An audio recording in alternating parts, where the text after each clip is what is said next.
Bismillahirrahmanirrahim. Alhamdulillah wassalatu wassalamu ala Rasulillah Sayyidina Muhammad wa ala alihi wa ashabihi wa man wala.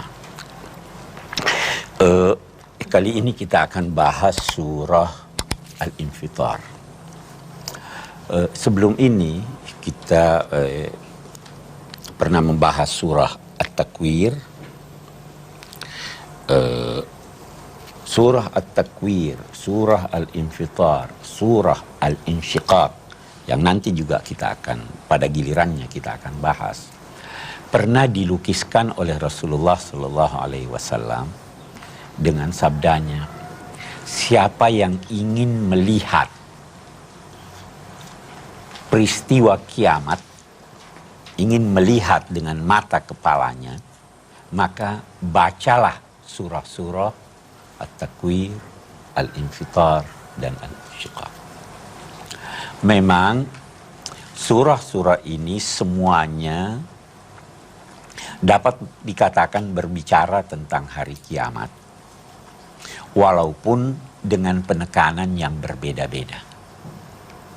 Di suratul Infitar ini kita dapat berkata bahwa tujuan utama surah ini adalah menggugah hati manusia agar bersiap-siap menghadapi perhitungan Tuhan. Menggugah hati manusia dan pikirannya agar mereka itu tidak terperdaya dengan kemurahan Tuhan. Karena nanti pada waktunya di hari kiamat, setiap amalan kecil atau besar akan dituntut pertanggungjawabannya. Itu tujuan dari surah ini. Nah, baik, mari kita merincinya.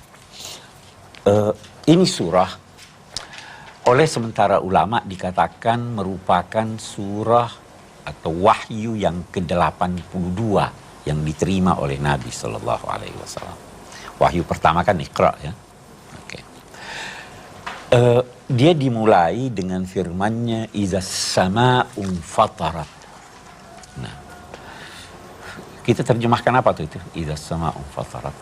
Apabila langit terbelah. Satu hal yang kita perlu ketahui dalam bahasa Arab, kata iza itu menunjukkan suatu peristiwa yang akan terjadi dan sekaligus mengisyaratkan bahwa itu pasti terjadi. Pasti terjadi. Berbeda dengan in. In ja'a Zaidun, kalau si Zaid datang, belum tentu dia datang. Tapi iza ja'a, itu sudah pasti akan datang. Ini berarti bahwa keretakan, kehancuran, keterbelahan langit itu pasti terjadi. Oke. Apa yang dinamakan as-sama, langit? Segala sesuatu yang di atas Anda itu langit. Langit adalah batas mata memandang ke atas. Ya. Kita tidak tahu apa hakikatnya karena terlalu banyak hal yang berada di langit itu. Ya. Sementara ulama berkata, bintang-bintang yang kita lihat itu dilukiskan oleh Allah sebagai walaqad zayyana as-samaa'a dunya bimasabih. Kami hiasi langit yang terendah dengan bintang-bintang.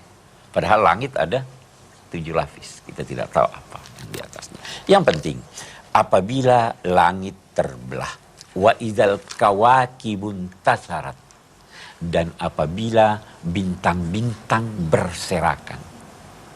Jelas, kalau langitnya runtuh, kalau atap ini runtuh, lampu-lampu yang tergantung akan jatuh berserakan. Ya kan? Wajar sekali itu. Idzal kawakibun tasarat. Wa idzal biharu fujirat. Bihar bentuk jamak dari bahar, laut, samudra, laut yang beraneka ragam ini, yang bermacam-macam ini, fujirat. Nah, apa artinya fujirat? Bisa bermacam-macam arti fujirat. Yang pertama, kita bisa berkata infajar syai' meledak. Ya kan? Al-infijar, ledakan. Kalau kita artikan dia ledakan, kira-kira apa maknanya? Boleh jadi, salah satu makna, bahwa air itu terdiri dari oksigen dan hidrogen dalam kadar-kadar tertentu. Kalau dipisahkan oksigen dan hidrogennya, itu bisa melahirkan melalui satu proses suatu ledakan yang dahsyat seperti kira-kira bom hidrogen. Jadi apabila, ini satu penafsiran, apabila laut itu diledakkan dengan dipisahkan unsur-unsurnya. Nah, bisa juga fujirat itu berarti dipisahkan sehingga penghalang-penghalang yang tadinya menghalangi air laut dan air sungai bercampur, itu penghalang-penghalangnya dipisahkan sehingga semua air menyatu. Saya pernah katakan bahwa ada air laut, ada air sungai. Kenapa tidak bercampur air laut dan air sungai? Karena laut pada dasarnya, pada umumnya lebih rendah dari sungai. Jadi air laut tidak mungkin mengasinkan sungai karena dia tidak mengalir ke sana. Air sungai walaupun banyak tidak mungkin menawarkan, air sungai walaupun sedikit tidak mungkin menawarkan air laut karena dia banyak. Nah ini sekarang itu penghalang-penghalang dipisahkan sehingga bercampur seluruh air ini. Terjadilah air bah yang tidak dapat digambarkan betapa besarnya. Wa idzal quburu bu'tsirat. Kubur ya. Bu'tsir. Saya mau gambarkan apa itu bu'tsir. Seandainya di laci Anda mencari sesuatu barang yang kecil dan Anda tergesa-gesa. Bagaimana caranya mencari? Oh, dibongkar satu ini, cari itu. Ya, terjungkir balik itu. Bahkan bisa-bisa Anda mengambil laci itu, baru Anda bongkar kemari, baru itu. Itu artinya bu'tsir. Sehingga berserakan, sehingga segala sesuatu yang ada di sana terbongkar dan kacau. Nah, satu hal yang saya ingin kemukakan, biasanya Al-Quran kalau menggunakan bentuk kata yang dinamakan mabni lil majhul, passive voice, ya, tidak menunjuk siapa pelakunya. Maka kalau itu mengisyaratkan bahwa pelakunya Tuhan, maka maknanya itu dilakukannya dengan sangat mudah. Jadi, idzal quburu bu'tsirat, apabila dia dibongkar dan diberantakkan oleh siapa? Dengan mudah diberantakkan oleh itu. Nah, di sini tidak jelas siapa yang memberantakkannya. Boleh jadi kubur-kubur itu menjadi berantakan karena ledakan yang dahsyat ini. Ya. Boleh jadi juga memang dia peristiwa tersendiri, yakni ketika terjadi kiamat itu terjadi peniupan sangkakala pertama, mati semuanya. Terjadi peniupan sangkakala yang kedua, semua berbangkitan. Itu peristiwa tersendiri. Dan tentunya ketika dia terbongkar, segala sesuatu akan menjadi nyata. Ya kan? Sudah dibongkar, dicari. Oh ini si A dulu ada sesuatu yang dia sembunyikan dalam kehidupannya. Sekarang ketahuan. Idzal quburu bu'tsirat. Alimat nafsum ma qaddamat wa akharat. Ketika itu manusia, setiap jiwa mengetahui ma qaddamat, apa yang sudah dilakukannya dan apa yang tidak dilakukannya. Yang sudah dilakukannya itu adalah dia sudah melakukan kewajiban, saya sudah melakukan salat, saya melakukan puasa, saya melakukan bakti kepada orang tua. Ada tidak kewajibannya yang dia tidak lakukan? Dia juga tahu. Alimat nafsun ma qaddamat, apa yang dilakukannya, wa ma akharat, yang dia tidak lakukan. Oh iya, saya pernah tidak salat asar. Ya kan? Bisa begitu ya? Saya pernah tidak hormat pada orang tua saya. Semua ketahuan, itu satu makna. Makna yang kedua, alimat nafsun ma qaddamat, dia setiap jiwa mengetahui apa yang telah dilakukannya untuk masa depan, dan mengetahui juga apa amalan yang ditinggalkannya dan yang menjadi contoh dan teladan buat orang di belakangnya. Ya, saya beri contoh. Saya melakukan satu kegiatan. Kegiatan itu baru dan baik. Diikuti orang yang di belakang saya dapat pahala atau tidak? Dapat pahala. Saya melakukan amal buruk, diikuti oleh orang sesudah saya dapat dosa. Nah, maqaddamat, apa yang dilakukannya, dan akhirat, apa yang dilakukannya dan menjadi tradisi diikuti oleh orang-orang sesudah. Bisa juga alimat nafsun maqaddamat, waktu dia muda, dan ma'akhirat, waktu dia tua. Itu arti. Sedikit lagi saya ingin katakan, alimat, mengetahui. Kita kan sekarang boleh jadi sudah tahu ya. Tetapi apa yang kita ketahui sekarang masih sangat sedikit dibanding dengan apa yang akan kita ketahui dulu. Kita ketahui sekarang kita ngerumpi. Ya, tahu enggak hakikatnya? Kita ketahui di sana nanti hakikatnya. Orang yang mencerca saudaranya, mengriba saudaranya, itu seperti makan daging saudaranya yang hidup. Di sana nanti diketahui hakikat setiap amal. Itu yang digambarkan oleh awal surah Al-Infitar ini. Baik, mari kita melihat satu fragmen yang boleh jadi menggambarkan ini. Kemudian kita akan... Terima kasih atas waktunya. Bismillahirrahmanirrahim. Dari tayangan fragmen tadi, saya dapat menggarisbawahi bahwasanya ada dua hal yang tersirat, yang dapat saya katakan di sini. Satu adalah rasa ketakutan dari anak ketika mendengar cerita dari gurunya bahwa kiamat itu sangatlah mengerikan. Yang kedua, anak tersebut mendapatkan informasi dari ibunya berupa bimbingan keagamaan seperti itu, sehingga anak merasa agak ada kelonggaran seperti itu.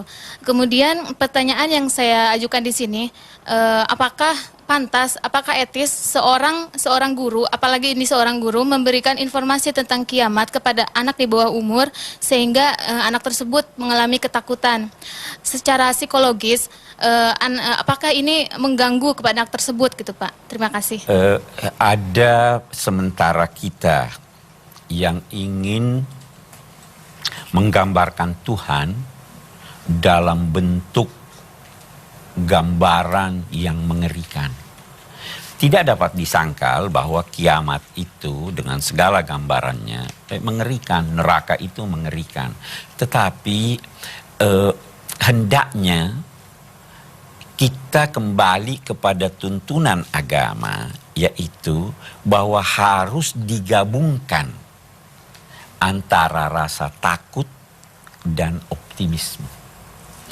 Karena itu, bahkan kita dapat menambahkan, bahkan hendaknya ditekankan bahwa rahmat Allah itu mengalahkan amarahnya.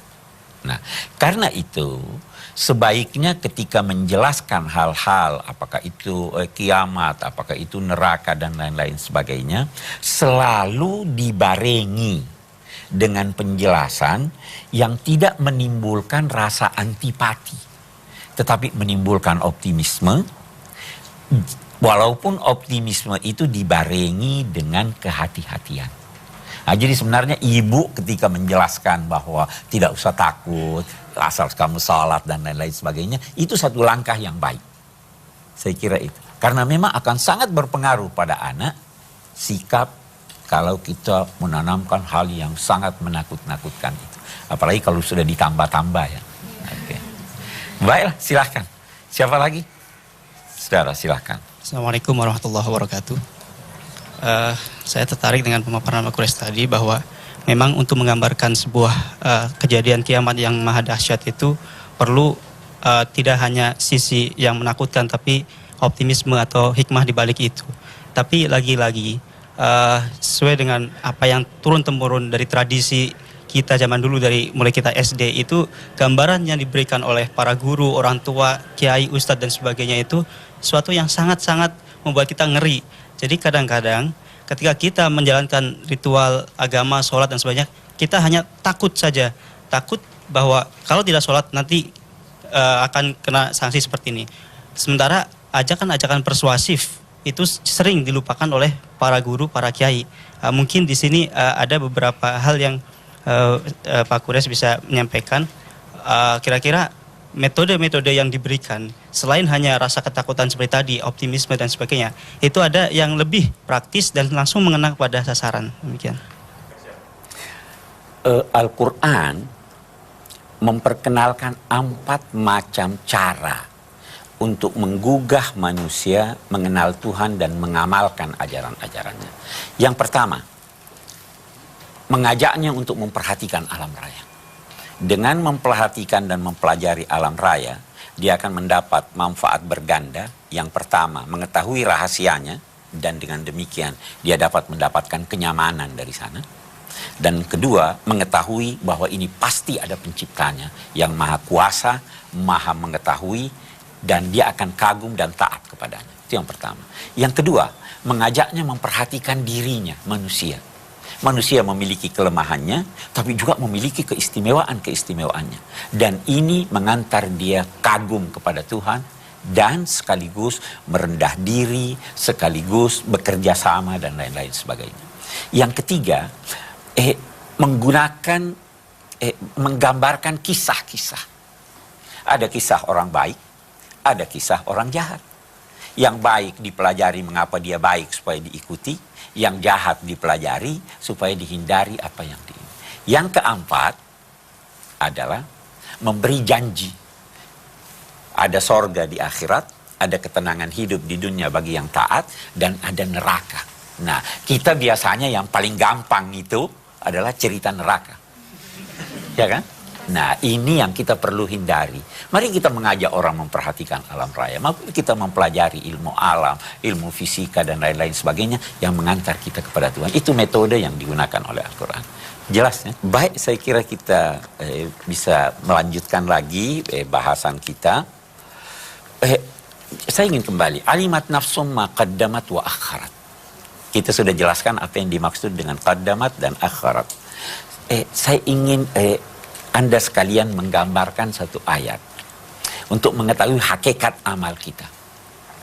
Innal ladzina ya'kuluna amwalal yatama zulman innama ya'kuluna fi butunihim nara wa sayaslawna sa'ira. Orang-orang yang memakan harta anak yatim secara aniaya, sesungguhnya dia hanya memakan api di dalam perutnya dan akan masuk ke neraka. Di sini dia katakan akan masuk ke neraka. Ya kan? Tetapi dalam saat yang sama dia katakan dia sedang memakan api dalam perutnya. Jadi sekarang sudah makan api atau belum? Sudah. Sudah masuk neraka atau belum? Belum. Saya selauna. Itu berarti ada hakikat yang kita tidak ketahui dari amalan kita. Nah, hakikat itulah yang tergambar alimat nafsun. Situ dia ketahui hakikatnya. Sekarang Anda belum tahu. Kita belum lihat. Oke. Nah, kita lanjutkan. Ya ayyuhal insanu ma gharraka bi rabbikal karim. Wahai manusia yang durhaka khususnya. Gharra itu artinya menggambarkan sesuatu yang buruk dalam bentuk yang indah. Setan itu gharur, paling senang menggambarkan yang buruk dalam bentuk yang indah, sehingga orang terperdaya. Nah, jadi magharraka, apa yang menjadikan engkau terperdaya sehingga durhaka kepada Tuhan pemeliharamu, pembimbingmu, yang mengembangkan potensimu, yang maha pemurah itu. Apa yang menjadi kau punya Tuhan membimbing kamu, menganugerahkan kamu. Bahkan di lanjutan ayat itu, alladzi khalaqaka fasawwaka fa'adalak, yang menciptakan kamu, yang menyempurnakan bentuknya ini dan menjadikan kamu seimbang. Bisa dibayangkan ciptaan Tuhan. Anda tahu kita ini katakanlah kita ini punya paru-paru. Luar biasa Tuhan memberikan kita paru-paru. Dengan mudah kita bernafas, ya kan? Udara sejuk, sehat, kita bisa temukan di mana-mana. Kita diberi lidah. Anda tahu di paru-paru kita itu berlipat-lipat, ya. Ada 300, ada ribuan, kalau tidak ratusan ribu lipatan. Kalau Tuhan melipat, kalau itu dibuka, itu jaraknya seperti lapangan tenis. Dilipat, dilipat, dilipat, dilipat. Ruang-ruang kecil. Lidah. Dia bisa membedakan rasa. Ya. Itu Tuhan berikan. Mata. Otak. Kira-kira kita ini kan punya daya ingat ya. Kira-kira kalau daya ingat kita yang berumur 60 tahun ini. Ya. Itu kalau diletakkan di kaset, kira-kira berapa kaset itu? Anda masih ingat sebagian waktu Anda kecil. Semua ada di sini. Jutaan kaset. Apa yang menjadikan kamu terperdaya kepada Tuhanmu? Kira-kira apa yang menjadikan orang terperdaya? Karena kebodohan, karena kelengahan, dan ada satu lagi. Karena Tuhan Maha Karim, Maha baik. Dia tangguhkan. Dia tidak langsung menjatuhkan sanksi, sehingga orang, oh ini tidak apa-apa nih. Ya kan? Dia tidak langsung menjatuhkan sanksi. Terlalu baik, sehingga kita terperdaya. Dipikirnya ini bakal baik terus nih. Padahal dia sudah menyatakan, la in syakartum la azidannakum, wa la in kafartum inna adzabi syadid. Banyak orang yang begitu. Kalau dia punya atasan baik, oh gampang deh, Tuhan Maha Pengampun. Dia lupa bahwa dia syadidul iqab juga. Jelas kan? Jadi karena kebodohan, karena kelengahan, karena dia terlalu baik, dia karim. Tuhan Karim itu gambarannya dia memberi tanpa batas. Dia bisa memberi melampaui apa yang Anda harapkan. Dia marah kalau Anda tidak minta pada dia. Subhanallah. Itu Karim. Dia marah. Dia kalau menegur, dia kalau kecil hati, menegurnya itu perlahan-lahan. Dia tidak marah pada Anda. Nah, ini yang menjadikan orang lengah. Ini yang menjadikan orang terpercaya. Khalaqa fasawwaka fa'adalak. Adalak, apa artinya adalak? Menjadikan kamu seimbang. Bisa juga diartikan menjadikan kamu cenderung kepada keadilan. Siapa yang tidak mendambakan keadilan? Yang aniaya pun mendambakan keadilan, tapi untuk dirinya yang aniaya. Dia tidak mau menegakkan keadilan pada orang lain. Semua kita. Pencuri pun ingin anaknya baik. Ya, itu kecenderungan jiwa. Fa'adalak, itu makna kedua adalah fi ayyi suratin masya'a rakkabak. Dalam bentuk apapun yang dikehendaki Tuhan, Tuhan menyusun bentuk Anda. Anda yang menyusun kecantikan Anda. Anda yang menyusun kegagahan Anda. Bukan. Tuhan. Ada sistem yang ditetapkannya. Fi ayyi suratin masya'a rakkabak. Itu juga salah satu arti adalak, saya teringat salah satu arti adalak menjadikan kamu seimbang. Coba lihat, mata sama, hidung, tangan yang satu tidak lebih pendek dari yang lain. Seimbang. Anda gagah sekali. Fi ayyi suratin ma syaa rakkabak. Kita lihat ini. Fi ayyi suratin ma syaa rakkabak. Bisa juga diartikan. Ada yang diciptakan lelaki, ada yang diciptakan perempuan. Ya, dalam bentuk apapun. Bisa juga proses perjalanan hidup manusia. Itu semua diatur oleh Allah Subhanahu wa taala. Kalau begitu, kenapa terperdaya? Kenapa mau durhaka kepada Tuhan? Kenapa tidak mau taat kepadanya? Ini gambaran-gambaran yang menggugah hati manusia supaya dia sadar bahwa Tuhan tidak mungkin menciptakan kamu dalam bentuk yang sedemikian baiknya secara sia-sia. Afa hasibtum annama khalaqnakum abatsan wa annakum ilaina la turja'un? Apa kamu kira kami ciptakan kamu sia-sia?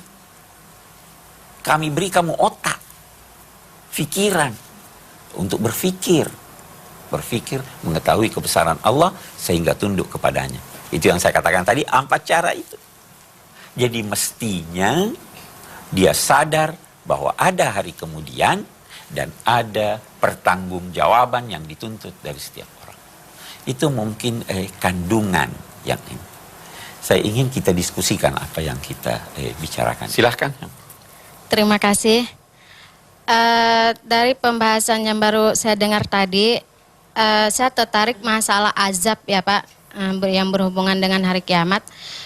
Jika seseorang melakukan kesalahan yaitu atau dosa maksiat ketika dia belum bertaubat, lalu dengan seketika pula orang tersebut berniat untuk bertaubat tentang dosa yang ia lakukan itu.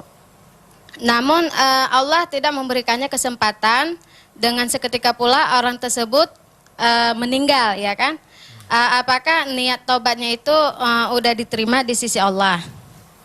Terus yang kedua, bagaimana masalah aib dosa seseorang yang dilakukan di dunia, jika ia telah benar-benar bertobat, apakah aib-aib tersebut tidak akan pernah nampak lagi ketika hari kiamat nanti?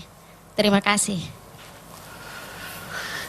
Iya, yang pertama dia niat bertobat tapi meninggal. Baru niat. Kekeliruannya, kenapa niatnya dia tidak barengi dengan langsung bertobat? Karena taubat itu ada 3 unsur pentingnya. Yang pertama, ada kondisi, ada pengetahuan dulu bahwa dia melakukan kesalahan. Yang kedua, ada kondisi kejiwaan yang mengantar dia menyesali kesalahannya dan bermaksud, bertekad untuk memohon ampun. Yang ketiga adalah permohonan ampun. Ini sebenarnya bisa terjadi dalam 1 menit, bisa terjadi dalam 1 detik. Jadi kalau dia niat, kenapa dia tangguhkan? Dia sudah tahu punya salah. Oke deh, saya niat besok mau ya nggak bisa, dia tidak diterima, iya kan? Oke, itu berbeda dengan kalau niatnya sudah dibarengi dengan upaya untuk itu berbeda. Begitu kira-kira. Yang lain silahkan. Terima kasih. Yang ingin saya utarakan di sini adalah masalah edukasi bagi kalangan awam. Di sini ditekankan adalah masalah langkah persuasif. Bagaimanapun juga, mengapa dalam ayat-ayat Al-Quran yang berkaitan dengan hari kiamat itu banyak mengandung ancaman-ancaman? Bukankah rahmat Allah lebih besar daripada murkanya? Terima kasih. Benar tidak uraian Al-Quran menyangkut kiamat ancaman? Banyak ayat-ayat yang berbicara tentang sorga dengan segala kenikmatannya. Hampir dapat dikatakan setiap Allah menyebut ancaman pasti diikuti dengan baik janji ini. Setiap Allah berbicara tentang orang kafir, pasti diikuti dengan berbicara tentang orang iman. Setiap dia berbicara tentang neraka, itu diikuti dengan surga. Kita akan lihat nanti di dalam surah kita. Sementara kita ingin mengambil kesimpulan dari apa yang telah kita baca ini. Apa yang telah kita baca ini menggambarkan bahwa hari kiamat pasti terjadi. Kalau itu terjadi, akan terjadi sesuatu yang berada di luar kemampuan manusia untuk menggambarkannya. Rusak sistem, bukan hanya sistem yang ada di bumi, tetapi seluruh alam raya. Rusak, hancur seluruhnya. Jangan menduga bahwa yang hancur hanya dunia. Langit pun, bintang-bintang pun, planet-planet pun ikut hancur. Tuhan menggantinya dengan sesuatu yang lebih baik dari itu. Bagi yang taat. Oke, itu satu. Yang kedua, surah ini menggugah setiap orang. Bahwa Tuhan itu terlalu baik kepada Anda. Tidak wajar Anda durhaka kepadanya. Tidak wajar pula menjadikan kebaikan Tuhan itu sebagai dalih untuk berkata, oh dia nanti maafkan saya karena dia kan orang baik. Ya, si A memaafkan saya karena dia orang baik. Tuhan memaafkan karena dia karim. Tidak wajar itu dijadikan alasan untuk menangguhkan pertaubatan atau menangguhkan melakukan amalan-amalan yang kecil ataupun yang besar, karena semua akan dimintai pertanggungjawaban, baik yang kecil apalagi yang besar. Saya kira itu kesimpulan yang dapat kita. Baik, saya kira kita sudahi episode kita ini. Insya Allah kita akan lanjutkan dengan membahas ayat